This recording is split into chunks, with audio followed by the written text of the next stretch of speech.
누나를 따라서 교회에 갔던 한 소년. 파스칼의 팡세를 즐겨 읽던 그 중학생 소년은 이제 학생들에게 철학을 가르치는 사람이 됐습니다. 철학과 신학, 예술과 인문학을 종과 횡으로 누비며 우리의 삶과 신앙에 대한 질문에 답하는 철학자 강영한 교수. 신앙과 철학과 인문학의 의미를 고민하는 수많은 젊은이들이 그의 강의를 통해 지적 갈증을 해소하게 됐습니다. 생각하고 질문하고 그리고 실천하도록 도전하는 철학자 강영한 교수의 신년 메시지를 들어봅니다.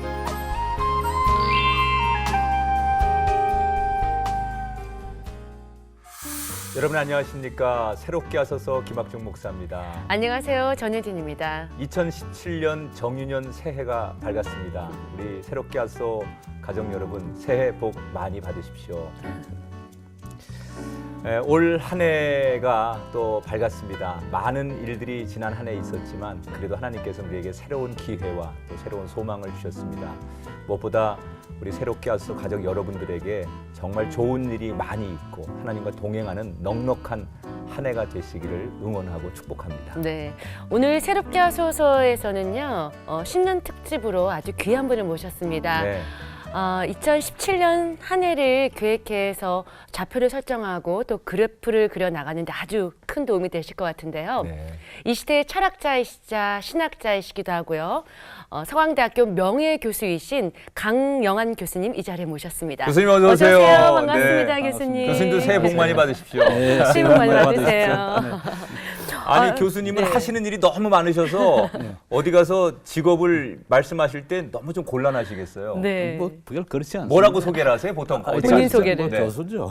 교수라고 소개하세요. 그냥 그거 하면 됩니까? 예, 저는 학자이니까 네, 네. 뭐 교수가 제일 가깝습니다. 목사님 저는 사실 네, 이렇게 네. 세계적인 권위 있으신 네. 교수님이라서 네. 뵙기 전에 사실 살짝 긴장을 했었거든요. 아 오늘 저 교수님 나온다고 긴장을 굉장히 많이 네, 하더라고요. 근데 막상 네. 뵙고 나니까 마음이 이렇게 푸근해질 수가 없어요. 네, 그렇죠. 근데 교회에서 그러니까. 뵙던 그 네. 장로님과 지금 네. 푸근한 인상이세요. 네.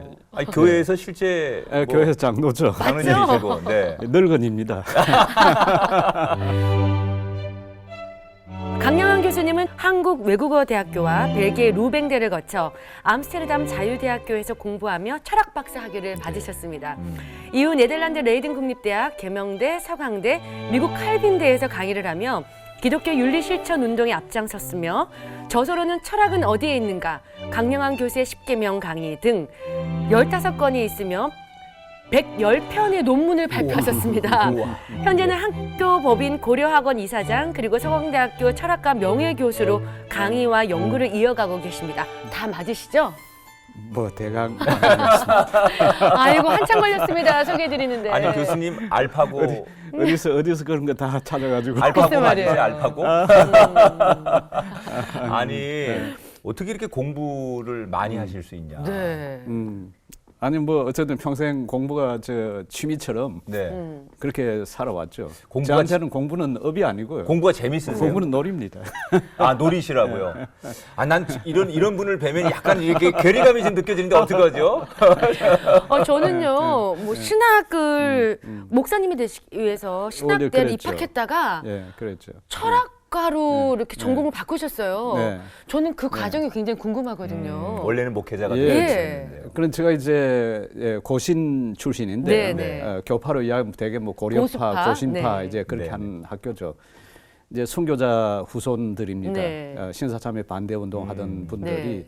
이제 세운 교단인데요. 신학적으로는 네덜란드 개혁파 신학, 네덜란드 개혁 신학에 가장 가까운 학교입니다. 고신 측이요. 고신이 네. 이제 네. 박윤선 박사님 때문에 네. 그러죠. 네. 박윤선 박사님 이제 화란서 공부하시고 첫 아마 화란 유학생이었을 텐데 네. 그래서 네덜란드 이제 신학에 관심을 가지기 시작하면서 아 화란어부터 먼저 해야 되겠다. 그렇게 해서 사실은 저는 이제 신학자가 되려고 네. 그렇게 해서 이제 한국 외국어대학 그때 마침 화란어과가 생겼습니다. 네. 외대. 예. 그렇군요. 저는 이제 73년에 이제 고신을 중퇴하고 이제 외대로 갔죠. 그런데 그때 이제 만난 분이 손봉호 교수님입니다. 네. 손봉호 교수님하고 차영배 교수님이 저 선생님이신데요. 그래서 이제 그분들 영향을 받고 이제 그러면서 이 신학에서 철학으로 점점 관심이 올라갔죠. 교수님의 영향을 받으셨군요. 영향을 받죠. 그런데 사실 중고등학교 때 제가 가장 열심히 읽은 사람들이 파스칼, 어거스틴, 뭐 칼빈. 중고등학교 때. 예, 야, 키엘케고. 저는 대학 가서 읽은 그렇습니까? 뭐 늦진 저는 아직도 않았네요. 못 읽었습니다. 늦진 않았습니다. 네, 네. 근데 그 이제 관심을 가지면서 철학에 미리 이제 관심이 있었죠. 그런데 네. 그 철학이라 하지만 그 다 기독교 철학이고 신학 아주 가까운 그런 이제 학문 분야였죠. 네. 교수님은 그러면 교회를 언제 어떻게 나가시게 되셨어요? 저는 교회는 이제 초등학교 때 뭐 크리스마스 되면 뭐 가서 카드도 얻고 네. 뭐 이렇게 하면서 먹을 것도 이제 주고. 다니기 시작하다가 네. 사실 제 아버지가 살아계실 때만 해도 제가 교회를 다닐 수가 없었습니다. 네. 몰래 다녔죠. 네, 네. 근데 아버지가 이제 제 초등학교 6학년 때 이제 돌아가셨는데, 네. 근데 이제 아버지 돌아가시고 나서 저 누나가 그 누나가 저를 이제 교회로 인도를 했습니다. 네. 예, 그래서 사실 중1부터 그때부터 이제 빠뜨리지 않고 다니기 시작을 이제 네. 했죠. 음. 그러나 이제 신앙의 뭐 좀 깊은 체험이라 할 수 있는 건 이제 고등학교 때 네. 새벽기도 하면서 그런 체험이 있었고요. 고등학교 때부터 새벽기도 다니셨군요. 새벽기도를 다녔죠. 그리고 이제 고등학교 2학년 겨울로 기억합니다만은 고신청에는 SFC라는 게 있습니다. 전국 학생신앙운동. 네. 학생신앙운동 동계 수련회 때 깊은 회개 정말 그 감동스러운 그런 그 집회였습니다. 그때 그 갔다 와서 이제 그때 아마 제가 시골 교회 목사라도 해야 되겠다. 그 작정을 했던 것 같아요. 네. 한참 뒤에 중학교 제가 학생 기록부를 봤는데 벌써 중1, 2, 3 때 장래 희망이 목사라 돼 있더라고요. 야. 그래서 이게 어떻게 된 건가 네. 그런 거슬러 생각했습니다만은 그러나 제가 아주 의식적으로 정말 목사로서 내 평생을 살아야 되겠다고 그렇게 소명감을 아주 깊이 네. 느낀 거는 네. 고2 때였습니다. 고2 때. 예, 그래서 다른 대학 갈 생각도 안 하고 네. 네. 그때 막 이제 대학 인가가 난 고려신학대학으로 갔죠. 그러셨군요. 그러다가 이제 조금 전에 말씀해 예. 대로 이제 학교를 학교를 신학을 다 옮겼죠. 마치지 않고 예. 외대로 외대로 가셨어요. 갔습니다. 외대 네. 가서 이제 차영배 교수님, 손보 교수님한테 이제 배움을 받았죠. 네. 예. 그러고 나서 벨기에 르뱅 대학에 마침 그때 정부장 학생을 뽑는다고 해가지고 네. 제가 문교부 통해서 네. 장학생 선발돼가지고 아니 이제 전액 교수님이 장학금을 70년대 간 유학을 네. 가신 거잖아요. 네네, 그렇죠. 그 당시에 네. 벨기에 유학 가는 거는 쉽지 않죠. 거의 뭐 네. 그 우리나라에. 이전 제가 정부장학금으로 간 거는 그때 저 알기는 제가 처음이 아니었던가 싶습니다. 예. 근데 그게 그때 당시에 학생이셨다고 들었는데 그렇습니다. 그 자격 요건이 쉽지 않았을 텐데. 그때 이제 교육부 문교부에서 이제 장학생을 뽑을 때 조건이 현직 대학 교수거나 아니면 현직 교사거나 네. 네. 교사 자격증이 있는 사람을 뽑아라. 그렇게 교육부에서 이제 지시를 했죠. 그럼 자격이 안 되시잖아요. 자격이 안 됐습니다. 네. 저는 그런데 그 당시에 외대 유급 조교 월 5만 원 받는 유급 조교였거든요. 네. 그걸 이제 알고 벨기에 대사가 우리나라 외무부 장관한테다가 네. 강릉한테 시험 칠 자격을 줘라. 그렇게 하고 그 편지를 보냈어요. 아니 직접요? 어떻게 교수님이 그렇게 그때 좀 이제 우리 도와주려고. 그 교수님 가운데 벨기에 분이 계셨습니다. 네. 예, 국 선생님이라고. 예. 그래서 이런 학생이 있는데 이런 학생 충분히 그 유학 갈 만한 자격이 있는 학생이다. 네네. 그래서 이제 대사한테 이야기했던 대사가 외무부 장관한테 편지를 보내고 외무부 장관이 교육 장관한테 이제 보낸 거죠. 아니 이런 이게 비하인드 스토리를 지금 얘기하셔도 됩니까 교수님? 이거 문제가 야. 되지 않겠습니까? 이거? 비리는 없습니다. 지금 아니 이제는 말할 수 있다. 그죠 교수님? 그렇게 해서 이제 선발 시험을 쳤죠. 예. 그게 몇 년도예요? 70? 그게 78년 8년. 봄이었습니다. 그래서 제가 이제 오래전이네. 78년 가을에 유학을 갔습니다. 네. 예. 그러면 가서 철학을 공부하시죠? 네, 철학을 공부했죠. 이제 철학을 공부했는데 그리고 마치고 나서 이제 암스테르담 자유대학교로 이제 박사학위를 받으러 갔죠. 그때 네. 마침 이제 그 저 지도 교수 된 분이 네, 너 장학금 마련해놨다 오너라 그렇게 해서 갔습니다. 사실은 그때는 이제 제가 워낙 피곤하고 네. 해서 그냥 귀국하려고. 그 당시가 이제 81년인데 우리나라 졸업 정원제라는 게 시작됐지 않습니까? 네네. 그러면서 교수 요원이 굉장히 많이 필요했거든요. 그래서 이제 그때 들어오면 금방 한국에서 교수가 될 수 있었습니다. 그래서 이제 그렇게 이야기를 듣고 들어오려고 하던 차에 암스테르담에서 저 지도 교수가 된 분이 판 퍼슨 교수란 분인데요. 그분이 이제 손봉호 교수님의 지도 교수였습니다. 네. 또 저 선생님이 되셨는데 네. 그분이 장학금 마련해놨으니까 이제 저 화란으로 오느라 놓치기 싫으셨나 봐요. 그래서 이제 화란으로 가서 네. 4년을 더 했죠. 예. 그런데 교수님 예. 철학이라고 하면은 이렇게 뭐 이성적이고 합리적인 학문이고 네, 네. 기독교적인 기독교는 과학적으로 이렇게 설명할 수 없는 것들이 많잖아요. 그러면 철학을 공부하신 박사님으로서 기독교 신앙을 유지하기가 굉장히 어려웠을 것 같은데 어떠셨어요? 그런 질문을 참 많이 받는데요. 네. 어떻게 기독교인이면서 철학을 하냐? 또 철학을 하면서 어떻게 기독교 그러니까요. 신자가 될 수가 있냐? 네. 사실 뭐 우리 철학계에서 그런 질문을 던지는 분들도 없잖아 있습니다. 네. 철학은 오로지 그냥 이성으로만, 지성으로만 하는 걸로 생각하는데 네. 저는 그렇게 생각하지는 않습니다. 우선 제가 배운 철학도 그랬고요. 물론 철학은 발로 하거나 손으로 하는 건 아닙니다. 네. 분명히 철학은 머리로 네. 하는 건 맞는데 아니 머리 쓰는 거는 신자든 불신자든 다 같이 쓰는 거거든요. 네. 그냥 달고 다니는 게 아니잖아요. 네, 네. 이거 가지고 우리가 생각도 하고 이제 하는데 생각하는 그 방식이 그건 사실은 불신자든 신자들을 동일합니다. 우리가 네. 이성적으로 추론하고 이 논리적으로 그렇죠. 사고해 나가는 과정은 그러나 사실 이제 문제가 되는 건 뭐냐 하면 그 철학을 어떤 신앙의 바탕에서 하는가 그게 기독교 신앙일 수도 있고요. 그게 무신앙, 아무 신앙이 없는 과학주의에 빠져서 할 수도 있고요. 그게 또 뭐 불교를 바탕으로 할 수도 있고, 사실 유교적인 신앙을 바탕으로 할 수도 할 수 그렇죠. 있습니다. 네. 그렇기 때문에 철학과 신앙이 이게 대립되는 게 아니라 문제는 이제 어떤 신앙이냐, 그 신앙의 바탕이 예를 들어서 오늘 현대에 와서 가장 이제 대립되는 게 철저하게 자연과학적인 네. 세계관, 네. 철저하게 자연만 존재한다. 초자연은 불가능하다고 생각하는 철저한 그 자연주의적 세계관의 바탕을 둔 철학과 네. 초자연주의, 네. 우리가 자연과학적으로 입증할 수 없는 입증하지 못한다 하더라도 우리의 세계를 떠받쳐주고 있고 우리 세계를 가능케 하는 네. 다른 근거들이 있다고 믿는 네. 그 바탕에는 철학 사이에 대립이 있으면 대립이 있었지 철학과 신앙 사이에 대립이 있는 건 아닙니다. 왜냐하면 우리 생각은 그리스도인이나 똑같은. 비그리스도인 다 같이 우리가 머리로 생각하잖아요. 네네. 우리 다 같이 질문을 하지 않습니까? 네네. 그러면 질문을 하고 그 질문을 생각하고 따져 나가는 거는 그건 신자든 불신자든 똑같은 똑같이 하는 위치에서. 거거든요. 예. 중요한 건 방향입니다. 어떤 방향에서 어떤 세계관을 가지고 어떤 틀을 가지고 생각하고 그리고 어떤 이론을 구축해 나가는가 하는 게 이제 문제죠. 그럼 이제 교수님이 최근에 그 우리 기독교 내에도 인문학 바람이 좀 네, 불고 네, 있잖아요. 네, 네, 그리고 네. 교수님이 최고 인기 네. 강사인 아이고 뭐 분이신데 그렇지 않습니다. 그 신앙이 네. 인문학을 공부하고 또 우리가 그런 사고를 하고 질문하면 분명히 도움이 된다. 네, 네. 그러면 조금 방법적인 것도 네, 네. 아주 쉬운 것 네. 이런 것으로부터 네. 우리가 기독교인들이 네. 좀 이렇게 사고하고 철학적으로 접근하면 더 신앙적으로 좋을 수 있다.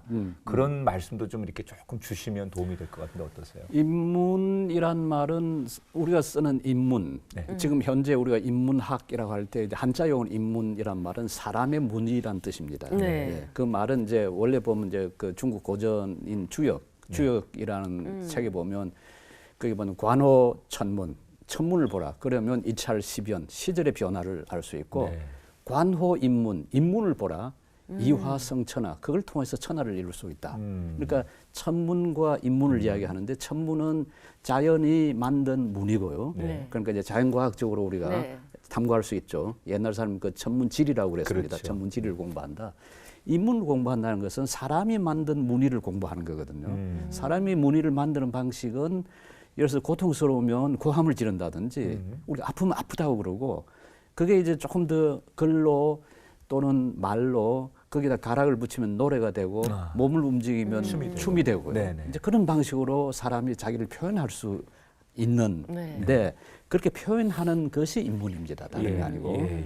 그러니까 이게 신앙하고 무슨 관계 있냐? 이제 그렇게 물으면 신앙이라고 하는 것이 결국 사람의 삶의 문제하고 떠날 수가 없는 거 아닙니까? 네. 내가 나를 표현하기도 하고 남의 표현을 듣는 걸 이해하기도 하고 네. 그러자면 이해하는 방식에 대한 것도 이해해야 하고 또 나를 표현할 줄도 알아야 한단 그렇죠. 말이죠. 그런 의미에서 이제 인문이 필요하다고 이야기를 할 수 있겠는데 서양 전통을 가서 보면 사실 인문하고 아주 밀접한 관계에 있는 분이 페트라르카라는 분이 있습니다. 깐시오네, 그 노래라 하는 시로 아주 유명한 분인데요.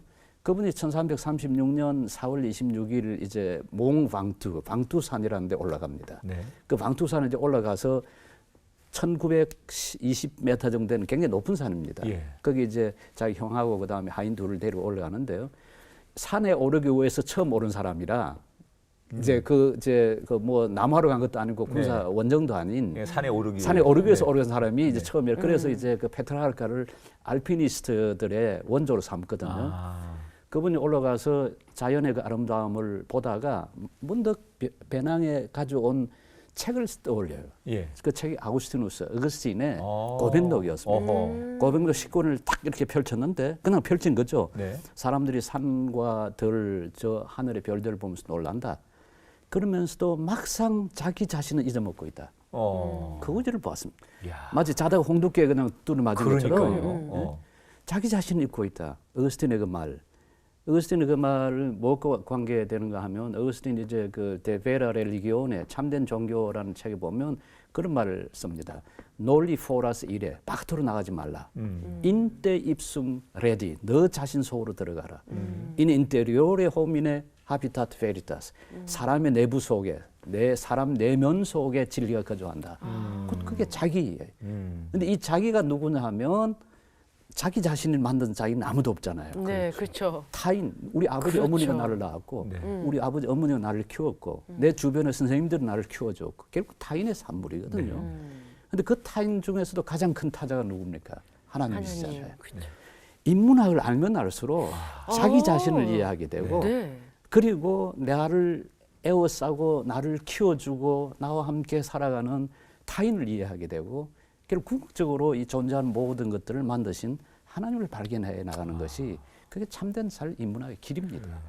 예, 그걸 우리가 서양 전통에서 사실 르네상스 인문학, 르네상스 인문주의라 그러면 되게 사람들을 굉장히 뭐 사람만 크게 높이 세운 인본주의로 이해하는데 네. 사실 그러지가 않습니다. 르네상스 인문학 특히 이제 아까 얘기한 페트라르카나 뽐파나치 그다음에 나중에 가서 에라스무스 읽어보면 사람이 얼마나 하나님의 형상으로 지음받는 귀한 존재인지 그리고 결국 귀함에서 오는 인식은 우리의 삶의 원천 이것은 하나님이다라고 발견하는 게 그게 참된 인문학의 길이기 때문에 신앙인들한테 이게 해도 되는 거냐 안 해도 되는 거냐 사실 그것보다는 반드시 해야 되는 거죠. 반드시. 네. 그러니까 우리가 성경도 뛰어난 인문학 책입니다. 네. 그 속에 역사도 있고 문학도 있고 철학도 있고요. 그렇죠. 그렇기 때문에 성경을 우리가 인문학적으로 읽을 수가 있고 성경을 통해서 우리의 인문학을 평가하고 이해할 수도 있습니다.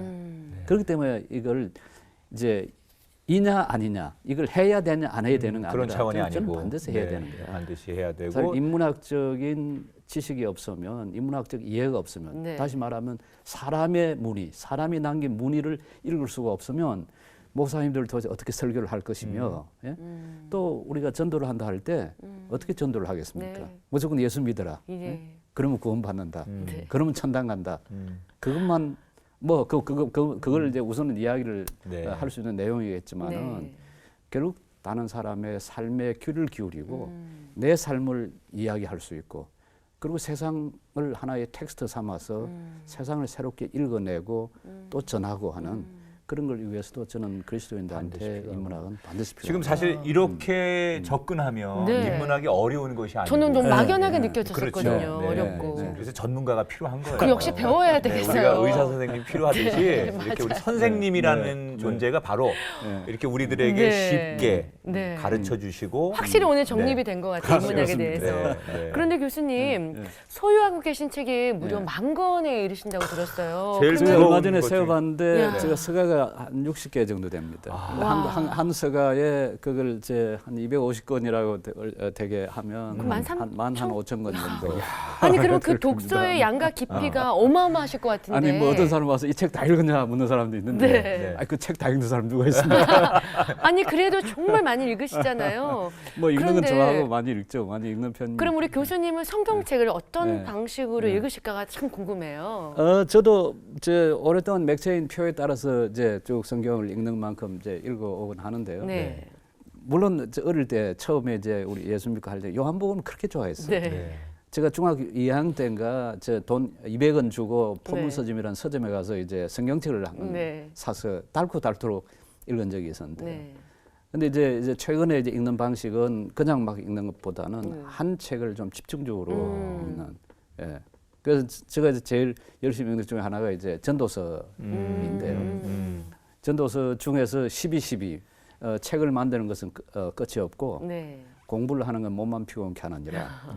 그 요지를 삼아서 늘 이제 읽는 거죠. 네. 예. 많이 읽는 것보다 네. 읽고 씹고 또 씹고 씹고 또 씹고 깊이 있게. 예. 예. 씹어야 네. 그게 맞아요. 거기에 있는 영양분이 이렇게 나오고 그리고 네. 이제 삼켜서 그게 몸에 피가 되고 살이 네. 되는 거거든요. 원동력이 되는. 아까도 잠깐 그런 말씀 주셨는데 우리가 이제 인문학적 사고를 네. 가지고 성경도 보고 목사님의 설교도 우리가 그렇게 소위 이제 질문하는 거 아니겠습니까? 네. 설교를 네, 들으면서도 막연하게 듣는 게 아니라 네. 저 목사님은 선포하는 말씀이지만 그 속에 내 사고를 가지고 질문하고 교수님도 최근에 말씀을 읽으시면서 혹시 이 또 늘 읽는 말씀이지만 이 말씀에 내가 이런 것들을 질문하고 거기 답을 찾으려고 하신 일들이 최근에 있으십니까? 제가 이제 네. 그 누가복음 10장 그 말씀인데요. 10장 25절 이해합니까? 그 예수님이 율법사가 와서 어떻게 영생을 얻겠습니까? 라고 질문한 거에 대해서 예수님이 던진 질문이 딱 두 가지예요. 네. 사실 사람들은 예수님은 답만 주시는 분으로 생각하는데 예수님은 엄청 질문 많이 하셨어요. 그렇죠. 스탄 거트리라는 사람이 그분이 쓴 All That Jesus Asks Us라는 책이 있습니다. 예수께서 물으신 모든 것. 거기서 이 스탄 거트리가 예수의 질문한 숫자를 보니까 셌더라고요. 마태복음 1장에서 저쪽 요한복음 끝나고 그 다음에 사도행전 1장까지 예수님 이야기가 나오니까 모두 305분이에요. 물론 이것저것 이제 복음서 겹치니까 이제 순전히 그냥 질문만 한 180여 번 나오는데 그 방금 이야기한 선한 사마리아인 비유하기 전에 어떻게 영생을 얻겠습니까? 하니까 예수님이 질문이 두 가지예요. 네가 율법에 뭐라고 써져 있고 어떻게 읽느냐? 어떻게 읽느냐? 예수님이 그 질문을 하셨어요. 네가 어떻게 읽느냐? 네가 성경을 어떻게 읽냐? 내가 성경을 창세기부터 읽습니다. 어디 요한복음부터 그렇죠. 읽습니다. 그걸 예수님 지금 듣고자 하지를 않으신 거거든요. 네. 그러니까 이제 율법사가 답을 했지 않습니까? 네. 뭐 요약하면 하나님을 사랑하는 것과 이웃을 내 몸과 사랑하는 것. 그런데 그러고 나서 예수님이 옳도다. 네 답 맞다. 그 다음에 뭐라고 했습니까? 가서 너도 이와 너도 같이. 이와 같이 행하라. 완전 찔리는데요. 그러니까 읽는다는 것은 제대로 읽는다는 그쵸. 것은 우리가 행해야죠. 성경을 읽는다는 것은 성경 통독도 중요하고 네. 매일 읽는 성경도 중요하지만은 결국 행함이라고 하는 네. 겁니다. 행함이라고. 네. 제가 1985년 3월에 레슬리 뉴비긴이라는 분이 있습니다. 요즘 소위 미셔널 처치, 미셔널 그 교회 운동의 그 선구자 같은 대부 같은 역할을 하는 분인데요.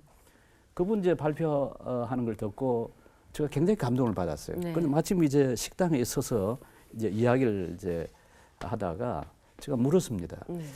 목사님은 복음주의자입니까? 그러니까 No, I'm not 그런 거예요. 제가 놀랐어요. 네. 물론 성공의 분이긴 하지만은 그 신학이 굉장히 복음주의 전통의 주장과 같은 이야기를 하시더라고요. 그러니까 아니라 그러면서 왜 제가 생각에는 굉장히 그 신학이 복음주의 신학과 가까운데 왜 아니라 하십니까? 그랬더니 뉴비긴 답이 복음주의자들은 성경 안 읽어 이래요. 오히려 그걸 제가 그분 다시 얘기로. 물었죠. 아니 복음주의자들만큼 성경을 검과 옥조로 생각하고 그렇게 성경을 많이 읽고 좋아하는 사람들 어디 있습니까? 그렇죠. 그러니까 복음주의자들은 성경을 외우고 인용하지만은 성경을 안 읽어 이래요. 무슨 뜻인지 알 것 네. 같아요. 아시겠죠? 네. 저도 그때 무슨 뜻인지 금방 알아들었어요.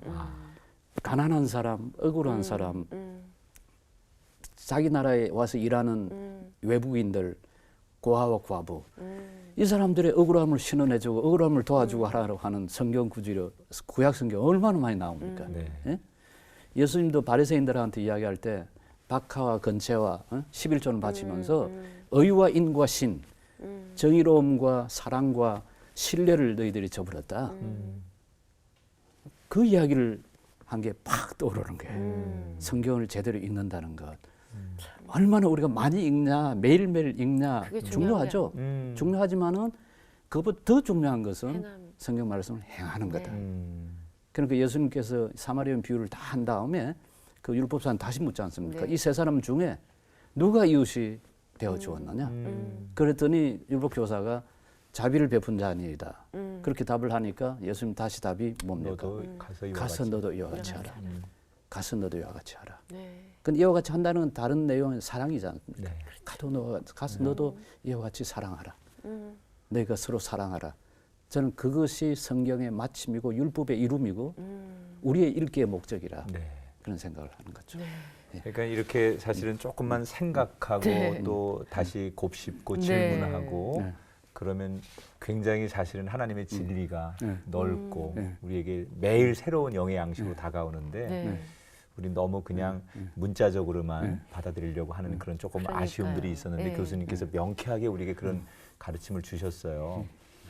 아까 이제 그 우리 혜진 집사님께서 소개해 주셨지만 책도 많이 쓰시고 논문도 110편 10편. 이상 쓰셨는데 근데 이 논문이 네. 그냥 논문이 아니라 네. 정말 이게 정말 모든 그 학계에서 네. 다 볼 수 있는 최고의 논문들이란 말이에요. 그러니까요.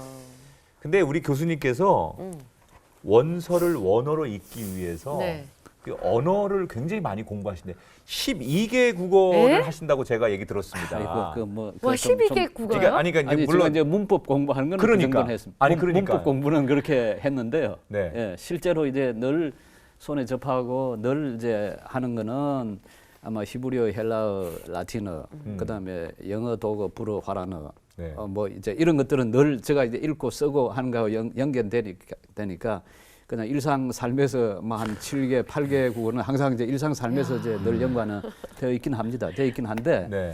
저는 외국어 공부하면서 단순히 외국어만 아니라 그것 통해서 제가 철학 공부했고 그것 통해서 성경 읽었고요. 그것 통해서 신학 공부하고 공부의 수단으로 썼죠. 공부 절대 외국어 많이 한다고 잘한다고 공부 잘하는 거 아닙니다. 예. 이건 학문하고 학문의 하나의 도구고 수단이지. 그래서 어거스틴 같은 사람은 자기 아프리카 모국어 다음에 라틴어밖에 몰랐거든요. 네. 어거스틴은 히브리어도 몰랐고 헬라어도 제대로 읽지도 못했어요. 그런데 세계적인 지금도 어거스틴 따라갈 만한 누가 있냐 하면 저는 없다 네. 할 정도로 그러니까 외국어가 중요한 게 아니고요.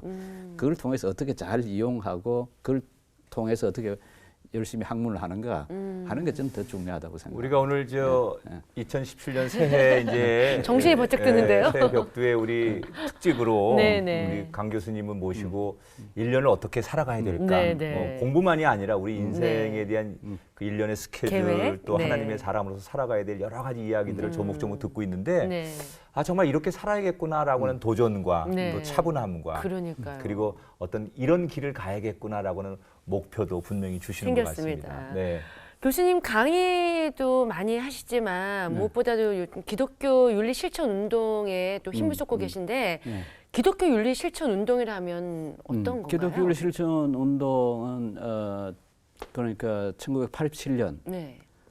딱 이제 올해 네, 딱 올해가 2017년 그러면 그러니까 30 꼭 30주년이 네. 되는 해입니다. 네. 예, 저도 이제 발기인 중에 그 한 사람으로 참여해서 시작한 운동인데요. 네. 뭐 제일 중요한 그 지도자는 손봉호 교수님이죠. 네. 네. 손봉호 교수님이 가장 중요한 지도자였습니다. 내 말대로 요약하면 기독교 윤리 실천 운동의 핵심 가치는 정직, 검소, 절제, 나눔 이렇게 네 단어로 요약할 수 있습니다. 네. 무엇보다 정직 운동, 네. 좀 정직하자. 네. 그때가 1987년이 언제냐 하면 당시 형제 복전 사건 네, 네. 뭐 이런저런 해서 그리스도인들이 이런저런 사회에서 발생하는 좀 무리를 사건 일으킨. 사고와 네. 많이 관련이 될 때입니다. 네, 네. 가장 큰 문제는 정직의 문제거든요. 뭐 저는 아직도 그게 해소됐다 생각하지 않습니다. 아직도 우리 사회의 큰 문제는 정직의 문제에 역시 걸려 있는데요.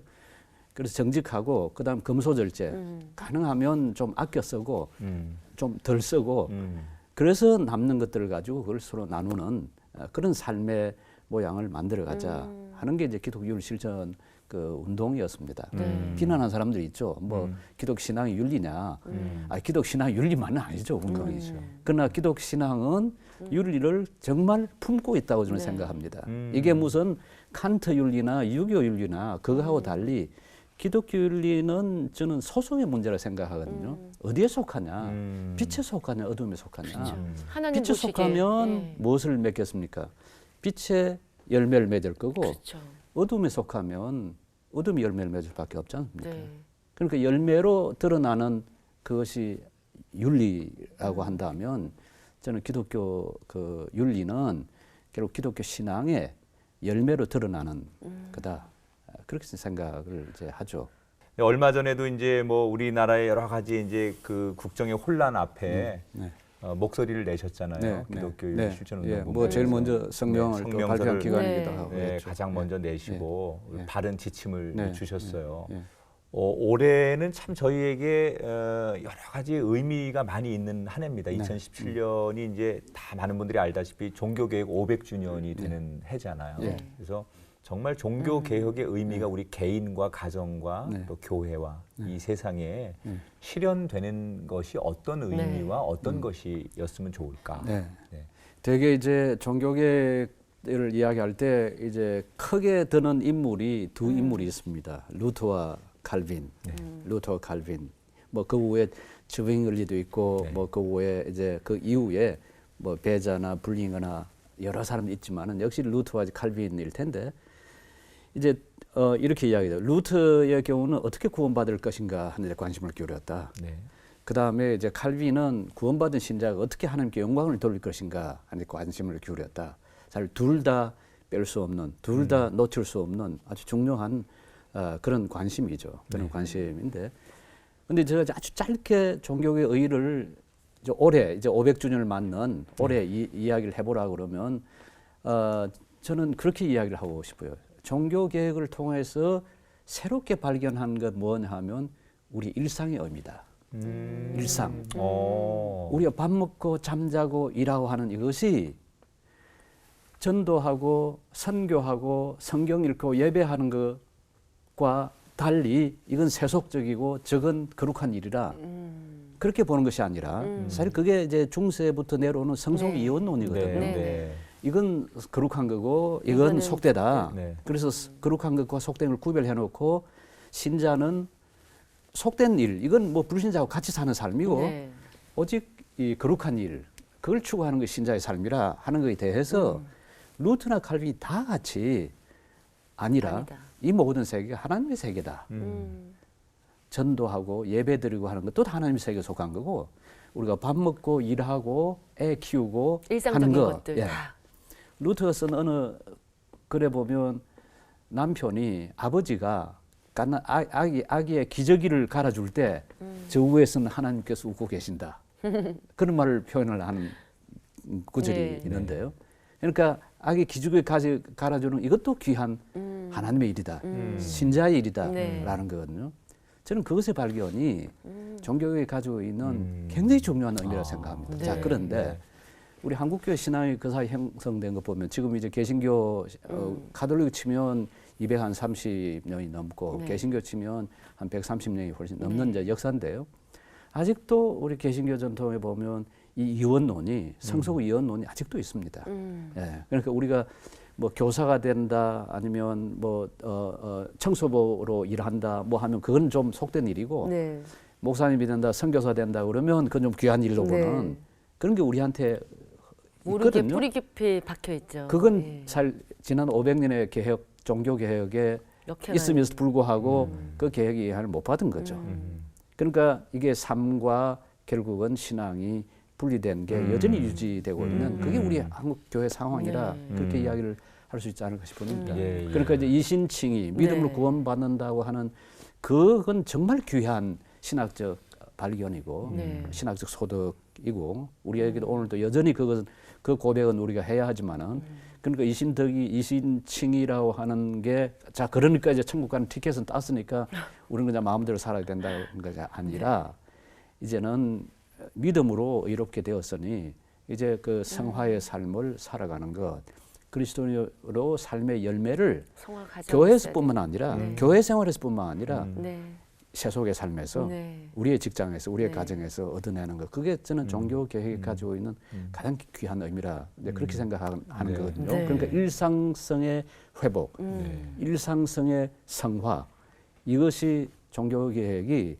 서양에도 미친 영향이고 오늘 우리에게도 잘 미쳐야 할 영향이라. 그래서 누가 신앙 좋냐, 누가 정말 신앙 깊은 분이냐 하면 물론 교회도 열심히 다녀야 하고 봉사도 잘 해야 되고 11조를 잘 내야 하지만은 그 진짜 제대로 된 신앙이 깊은 사람은 저는 일상의 삶에서 밥 먹고 잠자고 일하고 친구들과 만나고 그리고 직장에서 일하는 거, 가정생활 여기에서 그 하나님의 거룩함이 드러나고 그리고 이 삶 전체를 결국 하나의 선물로 보는.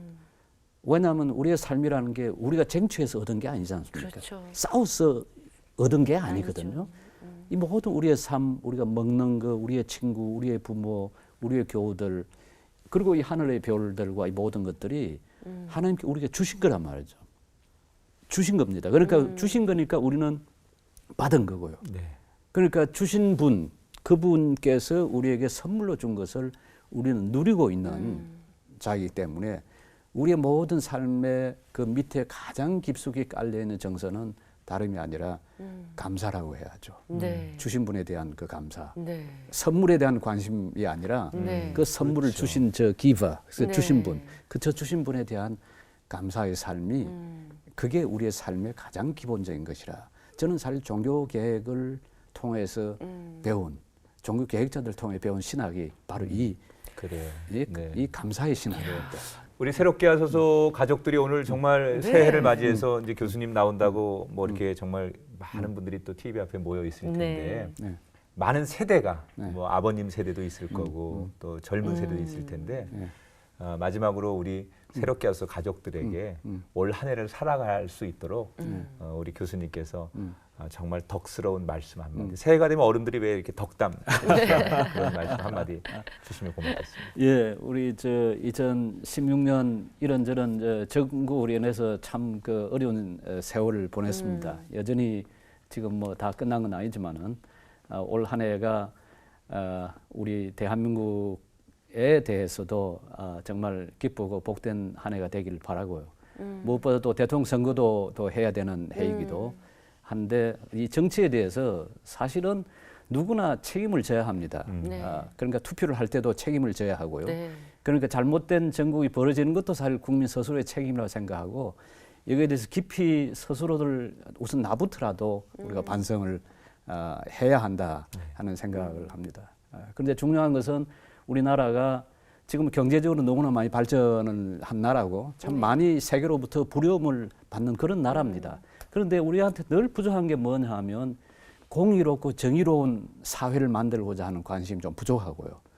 고통받는 사람들에 대한 관심이 부족하지 않은가 싶은 생각을 듭니다. 우리가 몇 년 전에도 세월호 또 경험했습니다마는 그 고통에 동참하고 공감하는 그런 그 마음, 그런 나라, 그런 나라 되면 얼마나 좋겠는가 하는 바람입니다. 시편에 보면 늘 같이 짝말로 같이 다니는 단어가 있습니다. 네.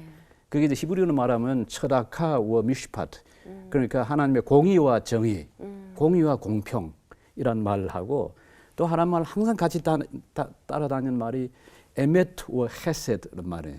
진실과 인애, 진실과 자비.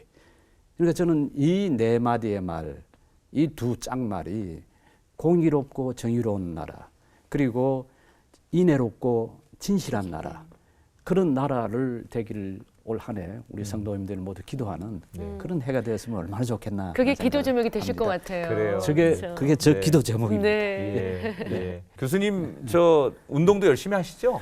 제가 유도 2단, 중국 무술 2단입니다. 네. 오 진짜요?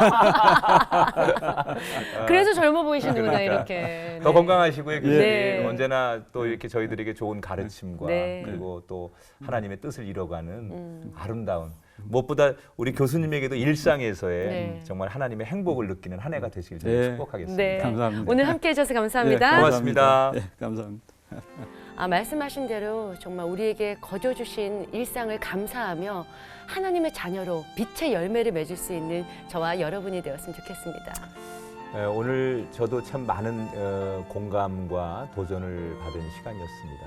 특별히 교수님께서 삶과 신앙을 분리하지 말아라. 이것은 언제나 함께 가야 하는 것이다 라는 말씀 다시 한번 되새기게 되었고요. 네. 또 이렇게 늘 많이 물어야 하는데 우리가 질문하지 않고 그냥 수동적으로만 들으려고 했기 때문에 더 발전하지 못했구나라는 생각도 하면서 사람과 사람이 만나도 그렇고 세상을 향해서도 더 많이 우리가 질문하고 또 그의 이야기를 듣고 그러면서 맞추어가는 하나님과 우리의 관계도 그렇게 아름답게 만들어져가는 그런 세상이 되었으면 좋겠습니다. 네. 정유년 새해 오늘 정말 좋은 시간 보내셨는데 1년 내내 오늘처럼 행복하고 정신 번쩍 나는 그런 한 해가 되었으면 좋겠습니다. 네. 다시 한번 여러분 새해 복 많이 받으시기를 빌면서 오늘 새롭게 하셔서 여기서 인사를 드리겠습니다. 여러분 고맙습니다.